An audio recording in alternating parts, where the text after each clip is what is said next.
L'avantage d'avoir un 4x4, c'est de pouvoir sortir des sentiers battus. Et si je n'avais pas d'autres véhicules, j'aurais la route complètement barrée. Et bien justement, on va aujourd'hui parler de véhicules. Qu'est-ce qui est important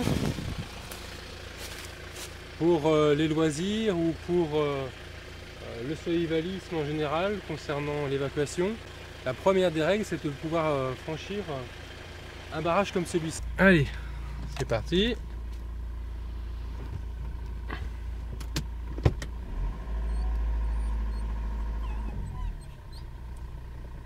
Tac. On va passer en 4x4. Voilà. Vitesse courte.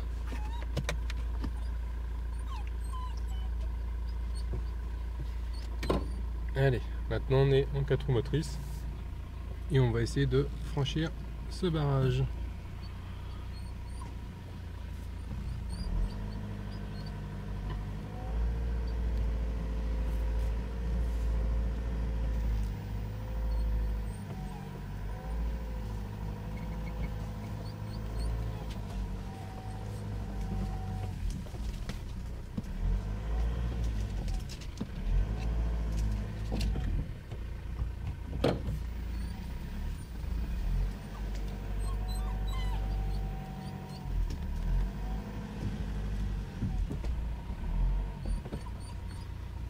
Allez. Oh, je sais pas, il doit y avoir une espèce de grosse branche ou d'arbre en plein milieu là.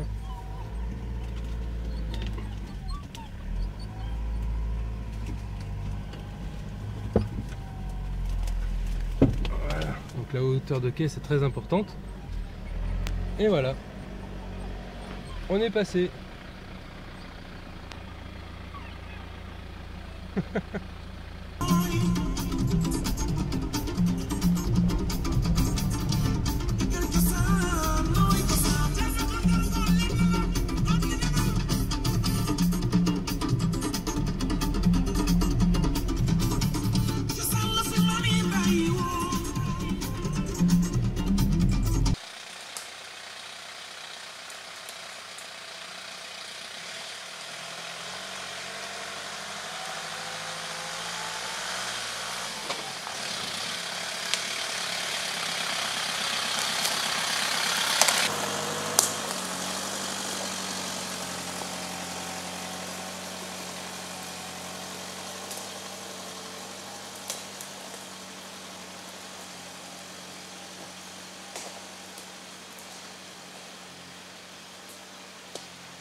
C'est du sport hein, de faire du 4x4.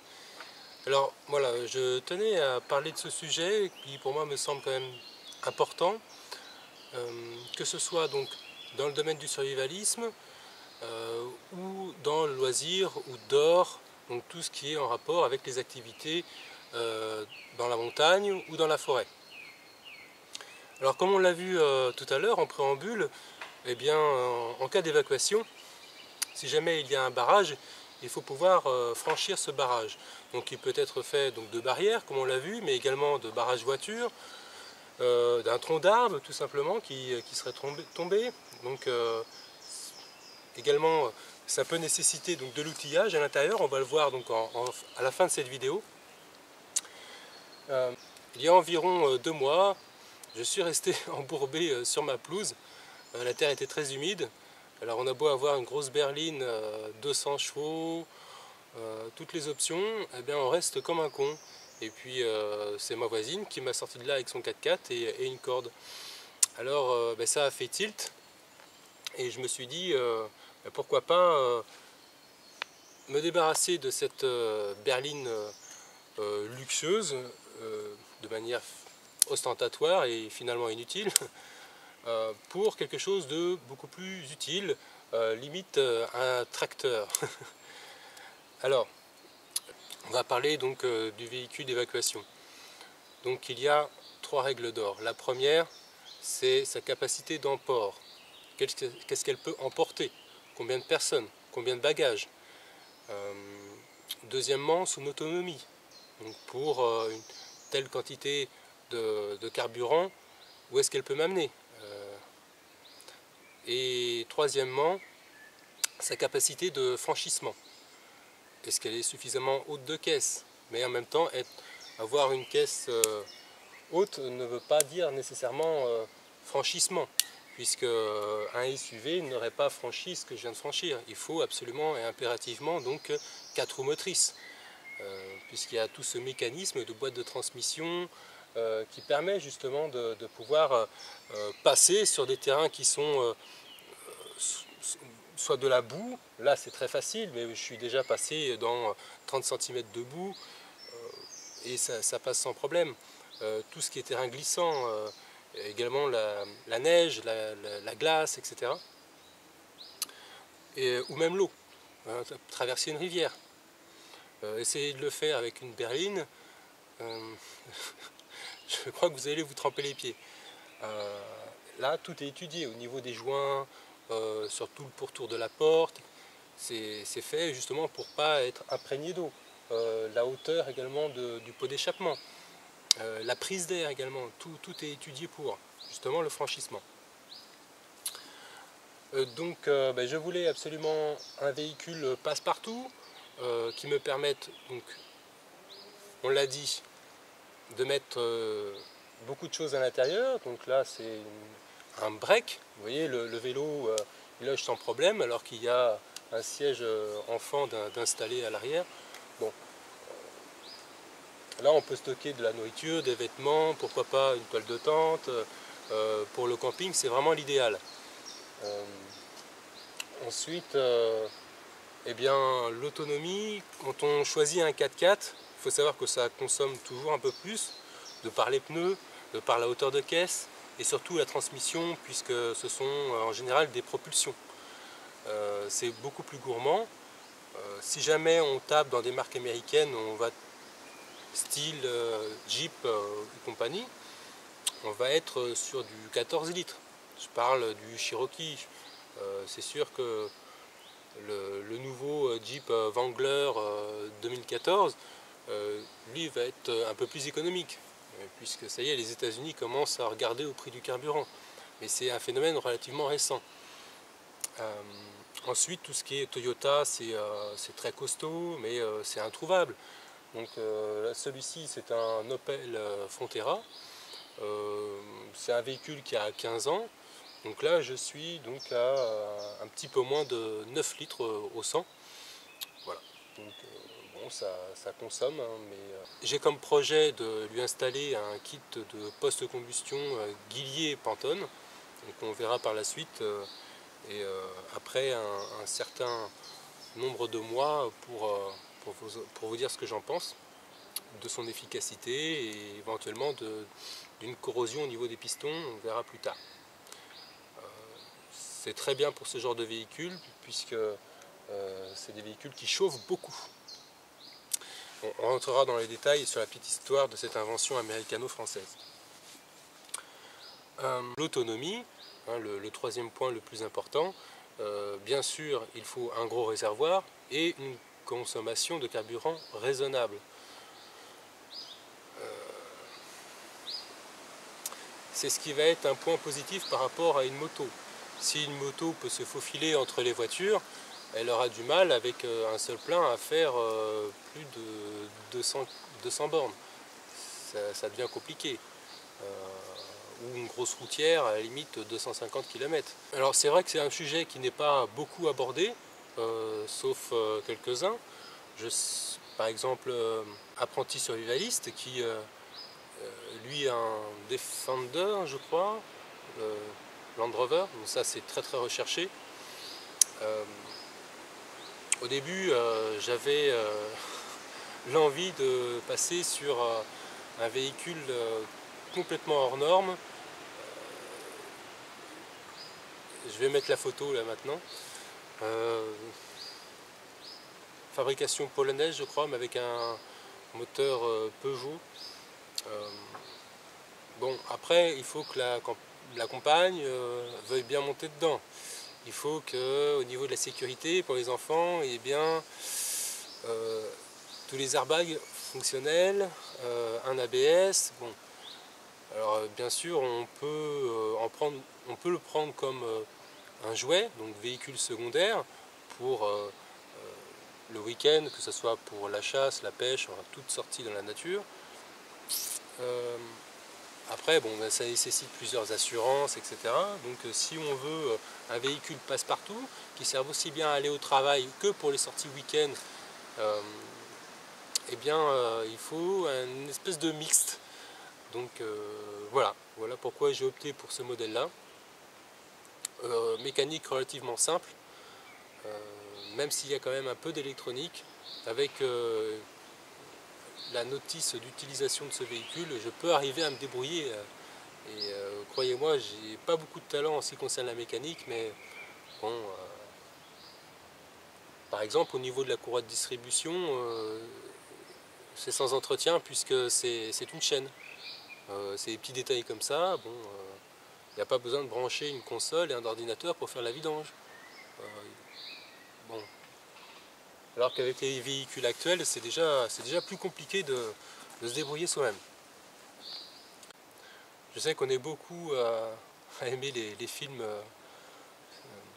concernant la survie. Les réalisateurs ont toujours la même idée, c'est-à-dire que pour s'extraire d'une situation dangereuse, pour évacuer, en général, ce sont donc des 4x4 américains plutôt volumineux.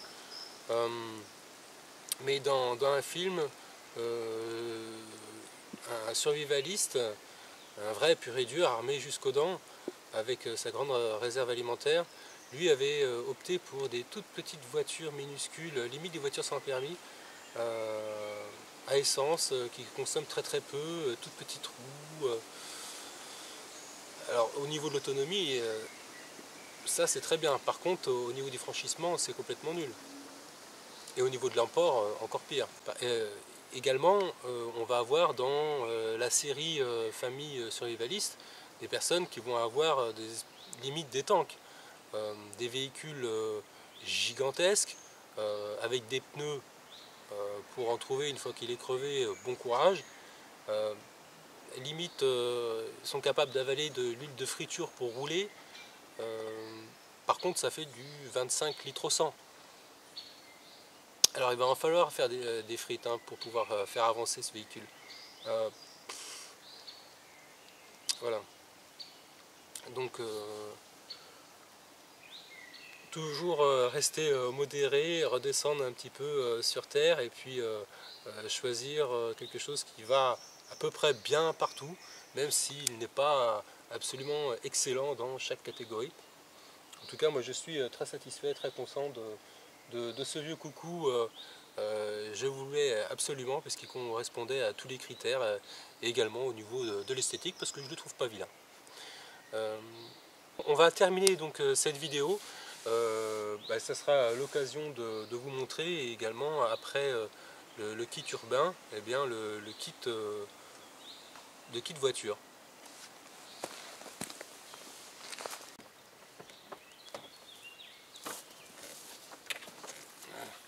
Donc, je l'ai rangé dans un espace perdu.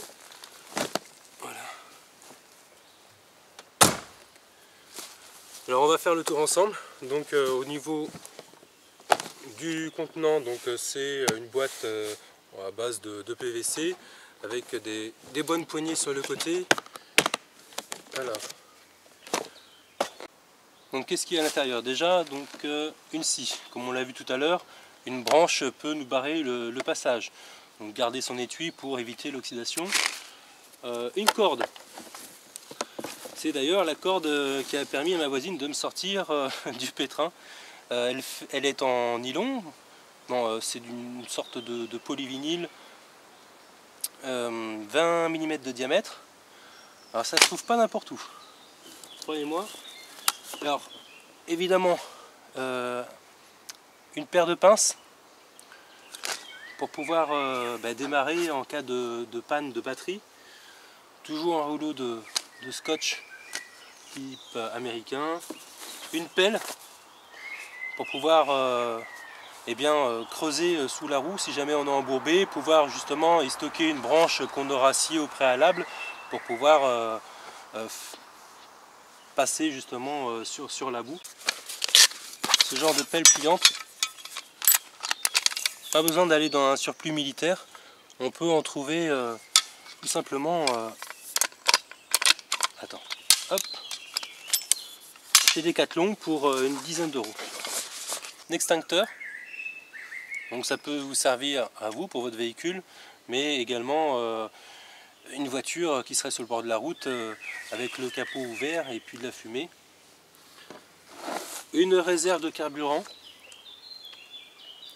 voilà, là j'ai 5 litres, et puis donc ça c'est une couverture, une polaire et un tendeur. Donc ici on va trouver le gilet jaune pour être visible dans la nuit et le triangle ainsi qu'une bombe pour regonfler les pneus.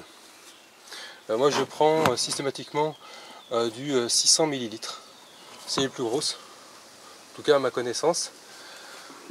Ici à l'intérieur, dans ce coffret, vous allez avoir tout ce qui est liquide de refroidissement, huile, et puis à l'avant, dans la boîte à gants, on va avoir, je vais mettre un peu de lumière, donc une trousse de soins, une paire de gants. Donc il y a quelqu'un qui a fait une vidéo, je m'excuse, je me souviens plus de son nom, qui a fait une vidéo sur toutes les normes, dont je me rappelle plus, la norme 388. C'est en général frappé sur le devant du gant ici, le dos de la main. Par contre c'est pas très esthétique. Vous trouvez des gants qui sont un petit peu plus jolis puisque c'est pas marqué dessus, mais par contre c'est marqué sur l'étiquette.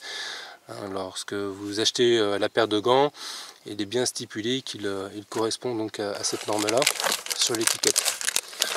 Donc ça c'est pour nettoyer. Ça c'est une couverture de survie. Une lampe. Voilà, toujours vérifier si elle est fonctionnelle. Avec des piles, les mêmes piles que les lampes du kit urbain. Un multitool. Et également tous ces petits accessoires qui se mettent dessus, que ce soit tournevis plat, tournevis cruciforme ou clé Allen. Et des piles de rechange, briquets, voilà. Voilà, j'espère que ça vous a plu. Écoutez, j'ai jamais fait de jeu concours, ce sera le premier, certainement le seul. J'aimerais que certaines personnes donc participent et donc nous parlent un petit peu de leur véhicule, pourquoi ils ont choisi ce type de véhicule. Est-ce qu'il y a des choses importantes auxquelles je n'aurais pas pensé? Donc est-ce que la règle de 3, donc je le rappelle une dernière fois, donc premièrement par ordre d'importance, donc la capacité d'emport, deuxièmement l'autonomie, et troisièmement la capacité de franchissement. Alors est-ce que vous trouvez que ça correspond plutôt bien? Est-ce qu'il y a des choses qui seraient tout aussi importantes?